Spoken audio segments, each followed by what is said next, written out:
Bonjour à tous, j'espère que vous allez bien. On se retrouve aujourd'hui pour une mise à jour du marché crypto et aujourd'hui on va faire Bitcoin, Ethereum ainsi que Pumfun. Et avant toute chose, pensez à vous abonner à la chaîne si ce n'est pas déjà fait, c'est très important pour son développement. Pensez à liker les vidéos ainsi qu'à me faire des retours en commentaire si vous en avez envie. Allez, on commence. Pour Bitcoin, hier, on s'est arrêté, on était vraiment tout en bas de notre tunnel daily et on était vraiment sur le fil du rasoir sur le support. On pouvait avoir encore un retournement de tendance ici. C'est pas ce qui s'est passé, c'est-à-dire qu'on a continué notre tendance baissière qui était enclenchée depuis le 27 octobre et on a fini par break notre niveau de support sur les 107-105 000 pour au final revenir tester notre niveau sur les 100 000 et on voit qu'on est passé très succinctement sous les 100 000 $. Là, c'est vrai que on a touché un niveau clé, on a touché un chiffre rond. Les 100 000 $, c'est un niveau quand même assez symbolique. Maintenant, est-ce que cette correction est terminée? C'est pas sûr. C'est-à-dire que pour le moment, le contexte, il est qu'on reste dans une tendance qui est baissière. On peut avoir un rebond à court terme ici, mais ça ne veut pas dire qu'on va avoir un vrai retournement de marché parce que là, pour le moment, on est sur une localisation qui peut être intéressante, mais c'est tout ce qu'on a, c'est-à-dire qu'on n'a aucun autre signe, on n'a aucune autre structure qui permet de nous dire, OK,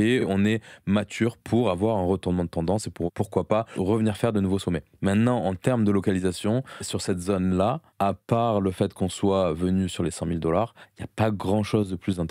Et en termes de niveau intéressant, on en a qui le sont un peu plus, à mon avis. On a cette zone de fair value gap ici en daily qu'on a comblé partiellement, mais qui reste quand même en partie ouverte et qui se situe justement sous cette mèche ici. On a des stops à venir chercher ici. Et on voit que sur le mouvement d'hier, en plus de ça, on a aussi fait une mèche. On a une accumulation de stops probablement sous ce niveau, une sous ce niveau ici. C'est vrai que c'est un niveau sur les 97 000 à peu près qui serait intéressant à venir chercher. Ensuite, on a ce niveau-là, cette zone de fair value gap dont on a dû parler pas mal de fois, entre les 92 800 et les 85 600 à peu près, qui est à mon avis une des zones les plus importantes pour marquer un plus bas plus haut dans notre tendance de fond qui est haussière. C'est-à-dire que sur une grosse unité de temps, ce serait vraiment la zone idéale pour faire un creux. Venir ici, ça serait probablement cataclysmique pour pas mal de monde, mais sur une grosse unité de temps, il n'y aurait rien de vraiment alarmant. En plus de ça, quand on regarde un retracement de Fibonacci depuis le bottom, ce qu'on peut voir, c'est que on a notre first stop qui est quasiment aligné avec cette zone de fair value gap sur les 84 000 à peu près. Et ce qui s'est passé sur ce cycle, c'est que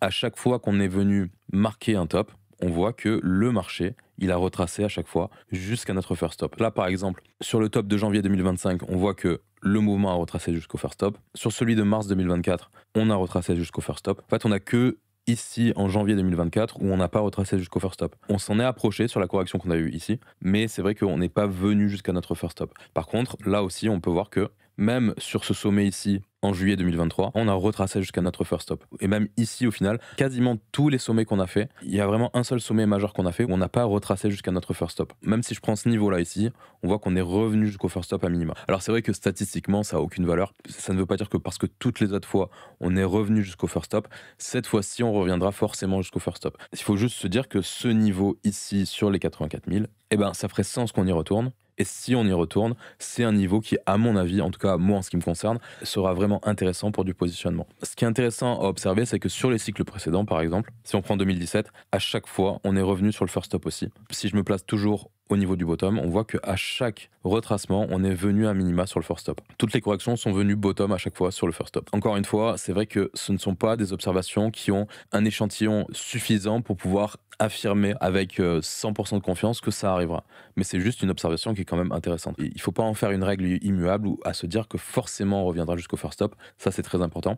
Parce que par exemple, ce qui s'est passé en 2021, que je prenne le bottom de décembre ou que je prenne le retest qu'on a eu sur le crash du Covid ici, à chaque fois, on n'est jamais revenu jusqu'au first stop, justement. Ça, c'est une particularité du cycle 2021, c'est qu'à chaque fois qu'on a fait un top et qu'on a corrigé derrière, on n'a jamais retest notre first stop. En réalité, il n'y a que ce moment-là, sur le top d'avril 2021, on a traversé notre first stop, on est venu en dessous. Ce qu'on a vu sur 2017, c'est la même chose qu'on voit sur ce cycle-là, en tout cas en termes de correction sur les retracements de Fibonacci, mais c'est pas quelque chose qui arrive tout le temps. Est-ce que ça va se reproduire encore une fois? À voir. En tout cas, ce qui est intéressant, c'est qu'on a quand même une belle confluence entre notre zone dans ce déséquilibre, plus notre first stop sur les retracements de Fibonacci, sur les 84 000. Et en plus de ça, évidemment, on a une belle confluence avec notre tunnel 3 jours ici. Maintenant, en faisant un peu de science-fiction, admettons, si on fait une hypothèse que cette zone ici ne tient pas, que notre first stop est cassé, et ben la prochaine zone d'intérêt, c'est naturellement cette zone de déséquilibre qu'on n'a pas comblée totalement,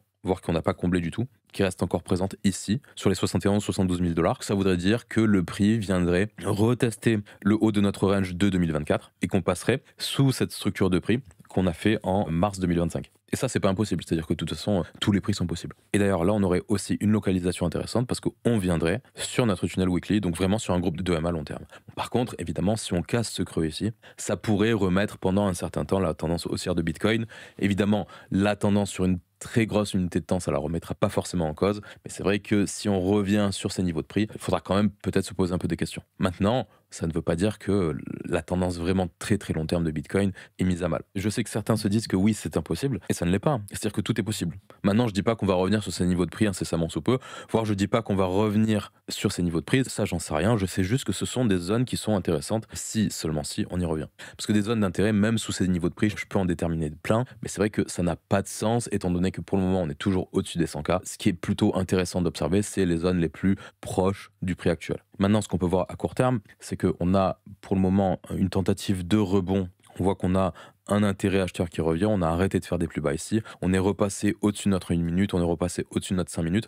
Là, pour le moment, on est en train d'être arrêté sur le 15 minutes. Sur la tendance court terme, pour moi, le 15 minutes, le break du 15 minutes est quand même assez important pour me dire, ok, on a beaucoup plus de chances d'avoir un rebond beaucoup plus puissant. Parce que pour le moment, le fait qu'on soit arrêté sur le 15 minutes, ça me conforte pas dans le fait qu'on vienne voir des prix plus hauts. Tant qu'il ne break pas, il peut continuer à pousser la tendance à la baisse. Ça, c'est vrai que c'est un indicateur qui est plutôt important à mes yeux sur le court terme. Si on réussit à s'affranchir de ce niveau sur les 103 800, la prochaine target qui est assez intéressante en cas de continuation de ce rebond, c'est notre zone de fair value gap qu'on a ici sur les 105 300 $. Et derrière, évidemment, l'objectif, ce serait de réintégrer notre tunnel daily qui, pour le moment, fait office de résistance. Maintenant, attention, parce que, étant donné qu'on se trouve sous notre 4 heures, là, on a quand même une tendance moyen terme qui est toujours orientée à la baisse, de la même manière que, par exemple, rappelez-vous, en février 2025, on était dans ce contexte-là où notre prix était sous notre 4 heures, on était revenu sur notre daily, on avait break notre daily, on avait réintégré le daily, et pendant pas mal de temps, on avait eu notre 4 heures qui tenait le prix à la baisse, malgré le fait d'avoir des rebonds qui étaient quand même avec une certaine amplitude. Attention, en cas de rebond, ça ne veut pas dire qu'on repart directement vers la lune. On pourrait tout à fait avoir un prix qui revient sur notre 4 heures ici et qui échoue pour revenir faire des plus bas. Ça, ce sont des scénarios qui sont tout à fait possibles. Au niveau des points pivots, ce qu'on peut observer aussi, c'est qu'on a break notre niveau trimestriel ici. Et ce niveau, maintenant, il peut faire office de résistance sur les 104 624 $.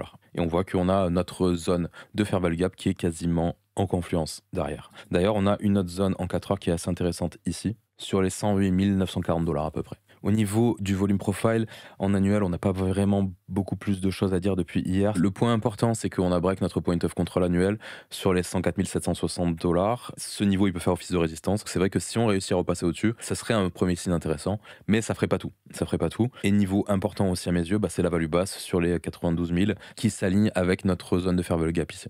Et attention aussi, en trimestriel, là, on est sorti de la value. On a notre value basse actuelle sur les 104 160 $. C'est vraiment toute cette zone dont on vient de parler, qui peut probablement faire office de résistance. Toujours pareil, si on réussit à réintégrer, ça peut être un signe encourageant aussi pour la suite, mais ça ne fait pas tout. Et sinon, sur du beaucoup plus court terme, sur la semaine en cours, on peut voir qu'on a quand même pas mal de positionnement qui s'est fait sur les 101 350 $. Ces niveaux de prix, ils peuvent être défendus à court terme. Maintenant, pour Ethereum, très rapidement pour Ethereum contre USD, on a un contexte qui est similaire à ce qui se passe sur Bitcoin, sauf que Ethereum a quand même corrigé un peu plus fort. On voit qu'on a break notre tunnel daily, on est revenu sur notre 3 jours ici, on voit qu'on a rebondi à court terme sur le 3 jours sur les 3000 $, et on est en train de combler toute une zone de déséquilibre qu'on a en hebdo ici. La localisation est intéressante, mais moi ce que je voulais faire, c'est surtout regarder ce qui se passe plus précisément sur Ethereum contre Bitcoin. Quand on regarde contre Bitcoin, on peut voir que le rebond qu'on vient d'avoir sur les niveaux de prix qui correspondaient au niveau de 2019, ce rebond, il est venu tester une grosse confluence de niveau. Il est venu tester notre tunnel hebdo, un gros niveau en termes de M à long terme.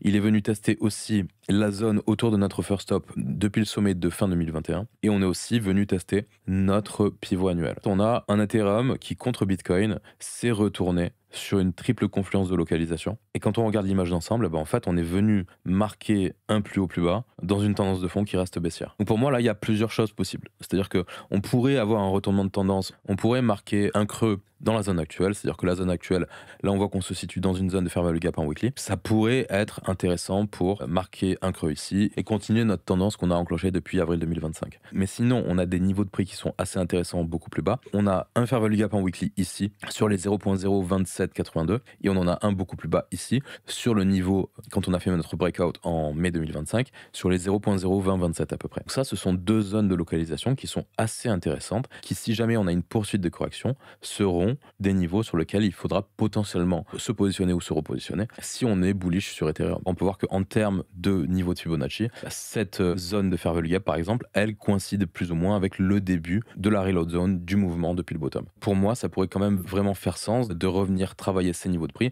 Maintenant, est-ce qu'on va y aller? Ça, je ne sais pas. Mais c'est quand même des niveaux qui sont, à mon avis, à surveiller. Maintenant, sur une image d'ensemble, c'est vrai que le fait d'avoir échoué à passer au-dessus de cette confluence de niveau, peut-être que ça va nous amener à venir faire de nouveaux plus bas sur Ethereum contre Bitcoin. Ça, c'est une possibilité. Maintenant, moi, en l'état, je ne le pense pas. Je pense plutôt que là, on serait en train d'avoir une correction pour venir sur ces niveaux de prix qui serait idéal pour venir marquer un plus bas plus haut, de la même manière qu'on l'a fait ici, par exemple, en mars-avril 2020.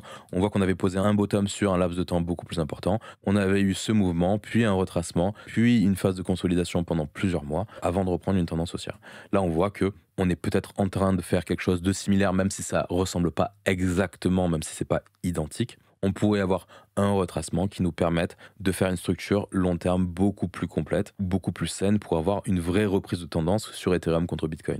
Moi, c'est plutôt ce que je pense. Sur un horizon de temps beaucoup plus long, si je devais me mouiller, je pense qu'on serait plutôt en train de faire ça plutôt que d'avoir un Ethereum contre Bitcoin qui continue de venir faire des plus bas derrière. Mais après, évidemment, le futur me donnera raison ou tort. Et pour finir, pour Ethereum, au niveau de la force relative, c'est vrai qu'il n'y a pas grand-chose à dire. On est toujours en sous-performance contre Bitcoin, contre BNB, contre les alt aussi, contre le Total 3 aussi. C'est vrai que c'est pas super joli pour le moment. Et on finit avec Pump Fun. Pump, c'est quand même un token qui est intéressant parce que contrairement au reste du marché, c'est un token qui résiste plutôt bien sur le mouvement actuel. Enfin, en tout cas, je trouve. C'est-à-dire que déjà, quand on regarde la force relative de Pump, on peut voir que contre Bitcoin, on est en train de résister, on n'est pas en train de faire des plus bas. Contre BNB aussi, on est en train de structurer quelque chose d'intéressant. Contre les alts, c'est pareil. Contre Total 3, c'est pareil. C'est-à-dire que Pump est en train de résister par rapport au reste du marché. Ça, je trouve ça plutôt intéressant. Ça, c'est le genre de token que je surveille plutôt de près. Déjà, ce qu'on peut voir, c'est que lors du crash, on a récupéré tous les niveaux de stop sous le bottom qu'on avait marqué en juillet-août 2025. Et derrière, on voit qu'on a fait une phase de consolidation sur ce niveau de bottom. On n'est pas venu plus bas, on n'est pas venu retravailler des niveaux de prix beaucoup plus bas. Potentiellement, on est en train de restructurer de nouveau un bottom, c'est une possibilité, étant donné que on se trouve sur support. On voit qu'on a marqué un premier mouvement qui nous a permis de combler toute une zone de déséquilibre ici. On a été rejeté, on est revenu de nouveau sur support, et là on a un actif qui se remet à essayer de performer et qui, force est de constater, est pour le moment un surperformeur par rapport au reste du marché. Moi je trouve que c'est plutôt ce genre de token sur lequel il faut se positionner. J'agis en conséquence. Si on anticipe un rebond sur le marché de manière générale, je pense que les niveaux actuels peuvent potentiellement être des niveaux intéressants. Maintenant ça reste risqué évidemment. Quand on met un volume profile sur toute notre structure en cours, on peut observer qu'on a notre value bas sur les 38,29, notre value haute sur les 45,15, et à mon avis, si on perd la zone de prix autour de notre value basse, il faudrait sortir parce que ça invaliderait potentiellement la structure qui est en train d'être créée actuellement, et ça voudrait dire qu'on va potentiellement revisiter des niveaux beaucoup plus bas sur Pump. Maintenant, à court terme, ce qu'on peut observer aussi sur ce volume profile, c'est qu'on est en train de repasser au-dessus du point of control de notre structure en cours, ce qui est plutôt encourageant pour la suite. Et évidemment, attention parce que la value haute ici peut faire aussi office de résistance et on est potentiellement en train d'y arriver assez rapidement. Au niveau de nos moyennes mobiles, on peut voir qu'on est aussi repassé depuis peu bullish à court terme. On a notre 5 minutes qui tient la tendance. On voit que pour le moment, nos déséquilibres en 1 heure sont respectés. On avait créé cette zone de fair value gap en 1 heure ici. On l'a retracé, on l'a comblé partiellement.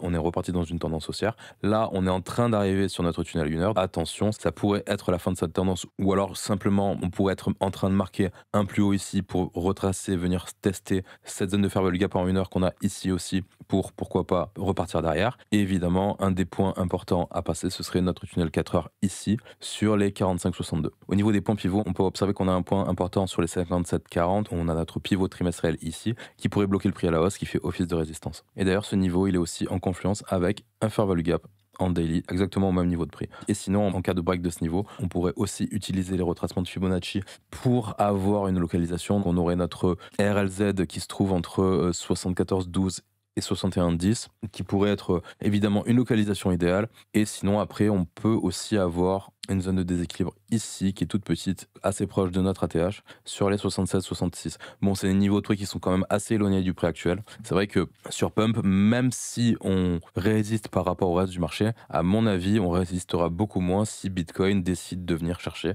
les 84 000. Il faut faire quand même attention à ça. C'est pas parce qu'un actif résiste à l'instant T qu'il résistera aussi à T+2, type T+3, T+4. Et moi, en tout cas, je trouve que l'observation est intéressante. Et le truc, c'est qu'il y a tellement d'altcoins qu'il faut, à mon avis, à un moment donné, se focus uniquement sur quelques alts qui ont tendance à résister un peu plus que le reste du marché. Et à mon avis, Pump, c'est un actif qui, comme Hyperliquid, peut en faire partie. C'est le genre d'actif que je surveille, parce qu'on peut pas surveiller les centaines et les centaines d'altcoins sur ce marché, c'est pas possible. Donc voilà, j'ai fini pour cette analyse, j'espère que ça vous a plu. N'hésitez pas à vous abonner à la chaîne, à liker les vidéos et à me faire des retours en commentaire. Je vais vous souhaiter une bonne fin de journée et je vous dis à la prochaine. Allez, ciao ciao.